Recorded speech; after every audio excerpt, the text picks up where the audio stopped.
అయ్యో అమ్మ, ఉన్నన్ని రోజులు ఉంచి ఇంత సడన్గా తీసుకెళ్ళిపోతే ఎలా? సరే సరే, ఒక్క నిమిషం ఉండు. నేను కొంతమందికి చెప్పి రావాలి కదా వెళ్తున్నానని.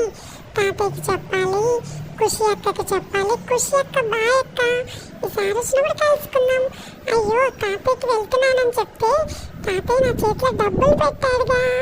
అన్నయ్య అయితే తీసుకోలేదు, మొత్తం డబ్బులు నాకే. హే సుకన్య పెద్దమ్మ, నేను వెళ్తున్నాను. పెద్దమ్మకి చెప్పేశాను. ఇంకా సుధా పెద్దమ్మకి సూర్ణమ్మకి చెప్పాలి. సూర్ణమ్మేమో పొలం నుంచి వచ్చి పడుకుందంట. అమ్మమ్మకి కూడా చెప్పేశాను. ఇలా కార్ డోర్ అయితే ఓపెన్ చేశారు. ఇంకా కార్ అయితే ఎక్కేసేసాను. మా అన్నయ్య చూడండి ఎంత ఫాస్ట్గా ఉన్నాడో రావడానికి. నాకైతే ఏదో తీసుకెళ్తున్నారని వెళ్ళడమే తప్ప అమ్మమ్మ వాళ్ళ ఇంటిని వదిలి వెళ్ళాలని అస్సలు లేదు.